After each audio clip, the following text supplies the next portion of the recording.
Welcome to the Joy Revival podcast, where faith, neuroscience, and creativity meet. Here you will find encouragement for your journey, hope for healing, and inspiration to create in freedom. Joy is a sign of a heart that is free, and in Jesus, joy is your inheritance. Hey y'all, welcome back to the Joy Revival podcast. My name is Allie Brown, your host and the coach of the Joy Revival program. Today, if you are listening via Spotify or Apple Podcast, or if you're watching on YouTube, I am on my way to Connecticut today, June 8th. I'm so excited. This episode is inspired by this trip. I've been wanting to talk about this for a little bit. I've touched on it briefly in a planning video on YouTube, but it's about artificial intelligence. There's so much to say. And I have really a love-hate relationship with AI. I do use it, but with some very strict boundaries that I've gotten with the Lord. As I said before, I am on my way to Connecticut. I had hired Julie Chanel as a business coach just recently. It was an amazing experience. I highly, highly recommend her coaching. She had just done her mastermind. I had just missed it, the mastermind, when I was in her coaching program, and she was just overloaded with all these ideas. Julie, what I really appreciate about her is that she can take a lot of information, and I love using this word, metabolize it in a way that's actually going to serve you. And why that helps me is because I am a researcher. I love information. I just get these dopamine hits when I am consuming information, and that can be really actually not serving me at all. There can be a point where you're just seeking the hit of new information because it feels good in your brain because it's new, versus taking that information and actually utilizing it to serve you, whether it's in your business, whether it's in your health, whether it's at whatever, fill in the blank. We are so inundated by information in this age. And so I think it takes great discernment from the Lord. And I've asked the Lord, I'm like, Lord, I need you to cut me off. Like, cut me off and be like, that's enough. You have enough. Just start. Stop resisting the thing.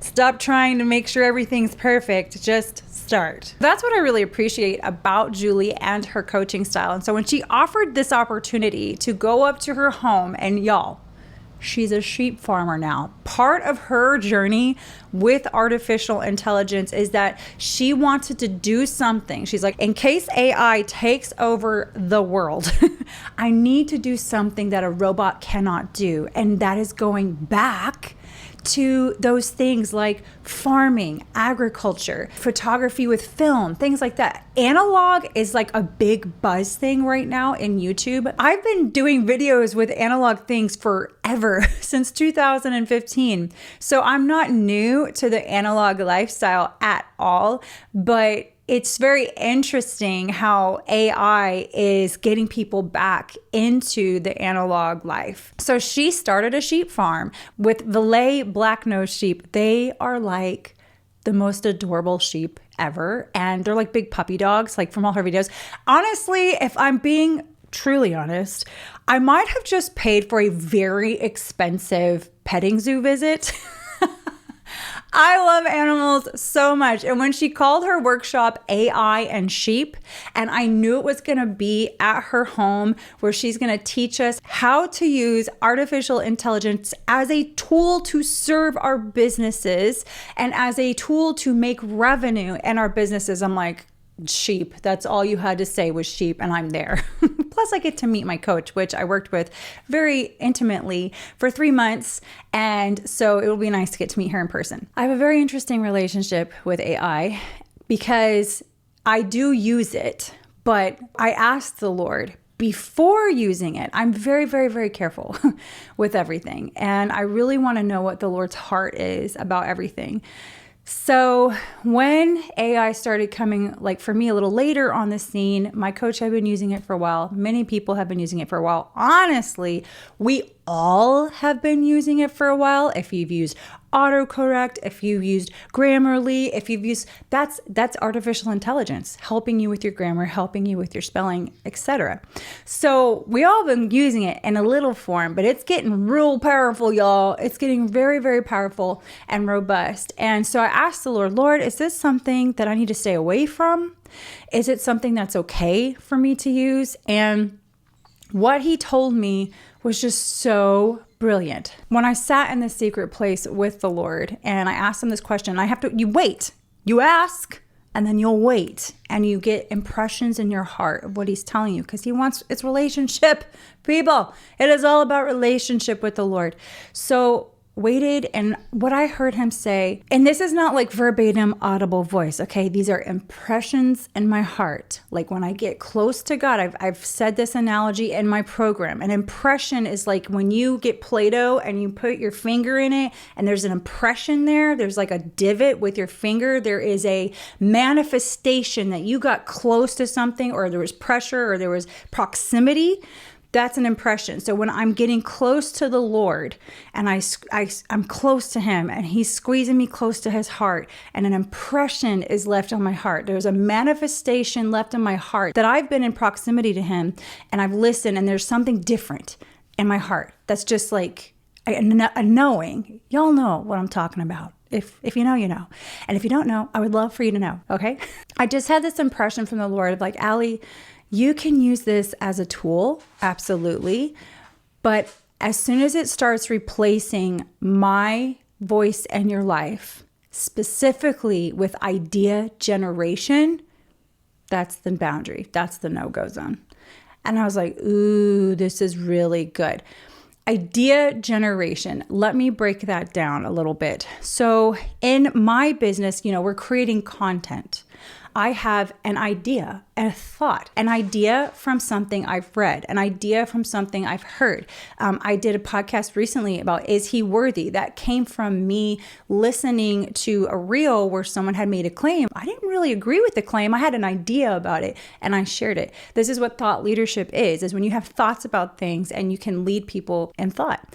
So idea generation, I have tons of ideas. In fact, one of the thoughts that I've been practicing for probably 3 years now is ideas flow up from my spirit like a bubbling brook, like a spring.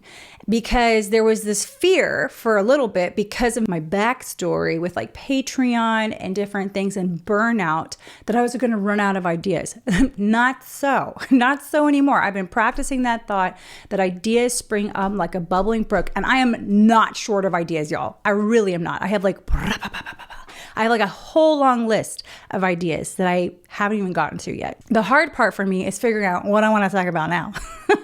Even this very podcast was from me having this experience of getting to go to this workshop where I'm going to learn about AI as a tool that will serve me, and sharing my idea and my thoughts on AI, and as a Christian, how I will use it and how I took it to the Lord. And I heard what he said. So idea generation is very, very, very important to me, that comes from me and Jesus. Most of the time, my ideas are inspired by this book. This is the Bible. If y'all aren't listening, I love this book. I love the Bible so much. And I read my Bible most daily. And I'm not saying that you have to do that. I want to do that. I've gotten to the point where I feel so crusty and dry inside if I don't read the word. Most of my ideas come from this book. And because I have so many ideas, I actually need to catch them and curate them somehow. For me, what that looks like is I have a Remarkable. So I have my Bible, I have the presence of God, and I have my Remarkable, this notebook. I used to do it on a paper notebook, and that was great. It served me for a really long time. But now that I am needing things to be digital, and I have this second brain that I use in Obsidian, where I keep all my notes, all my raw information, it was important for me to digitize my ideas and my notes from my time with the Lord, and to be able to catch it and curate it and organize it. I'm actually Just a little tease. I really think there's a huge gap for Christian businesswomen, creatives especially. As a creative, we are amazing teachers. We are brilliant in our creativity, but we can be horrible marketers. And I have gone through essentially marketing school with my coaching with 2 years of like submitting to all sorts of information about marketing. Some of it I absolutely disagree with because it's not kingdom. And if you sow in fear-based tactics, you're going to reap fear-based people, and you do not want that as a customer in your life. So those types of things, I have been with the Lord sitting in the secret place asking him, Lord, I see a gap here. I think this is inspired by you. What does kingdom commerce look like? And so literally kingdom commerce, that's what I think this is going to be. It's not going to be ready for a really long time because I want to make sure I sat with the Lord with it for a while and I have him building it with me, because that's the entire concept of the live cohort or whatever it's going to be. I don't know how, again, this is like a little idea. This is an idea that I have to help Christian businesswomen learn business as it glorifies God, as it expands the kingdom, as it brings provision and blessing to their families. Proverbs 31 talks about the woman considering a field and buying it. She was a businesswoman. It talks about the works of her hands praising her at the very, very end of that chapter. So there's so much that scripture has to say about women and business and how to do business in a kingdom way. Generosity, that's a really big one. Again, not doing anything based in fear. Don't sow in fear at all. All of these things, there's a huge gap there. It's an idea. It's something that I am writing down in this book right here, my little remarkable, and taking notes and curating it and sending it to a place, a hub where I can have the tool of artificial intelligence organize it for me. They're me and Jesus's ideas. They're being organized and they're being kind of sorted through by artificial intelligence. And I actually have very, very clear rules and boundaries for the AI itself. So do I use AI? Yes, I do. I use it as a tool. I think it's really important to make sure in your subconscious, you know you're not speaking to a person. It is a robot. It is a very, very smart robot. But nothing is going to replace my relationship with God and what He is telling me to do in my business and my life and my health, everything, and my family. One of my other rules is I don't search on AI whenever I have anything relating my family or like a confrontation or personal health stuff, whatever. I don't look it up on AI. That's a personal rule I have for myself. I actually go straight to Yahweh, who knows exactly my body. He knows exactly my family, and I ask for wisdom and direction from him. I know this is kind of scattered a little bit. I just sat down and just started filming. I had no notes for this. I just had an inspiration and an idea, and I decided to sit down and share. Also, it was kind of perfect timing because I am literally flying to Connecticut right now. I get to snuggle on some sheep. Go follow me on Instagram if you want to see stories. I will probably post a ton of stories about my experience there. I will have a lot of insight, and I think it will help for whenever this offer comes out for Christian businesswomen, Kingdom Commerce, I think I'm going to call it, but it won't be ready for a really long time because I think it's very, very important. Again, unless the Lord builds the house, they labor in vain. I don't want anything to burn out. I want it to be all for His glory. I want it to expand the kingdom. I want His light to shine so bright as the day draws near. So this is going to be very thoughtful and very, I'm going to sit with the Lord in the secret place like I'm going to teach in the course. I'm going to sit at the secret place and ask Jesus all sorts of questions about what He wants for this. I hope this was helpful. I know, again, it's a little bit different, but if you're a business person, maybe it'll be helpful for you. And if you would like a place where faith, creativity, and neuroscience all merge together in such a cool way, then I would love for you to check out the Joy Revival. It is a 14-day free trial. We would love to have you in there. I would love to love on you, even if it's for a couple weeks. If it's not for you, that's fine. You can check out that in the description below. Thank you so much for being here, and I will see you next time. Bye. Thank you so much for being here with me on the Joy Revival podcast. I'd love for you to subscribe and share this with a friend who needs a little hope for today. And remember, joy is your inheritance, and it's yours to walk in every single day.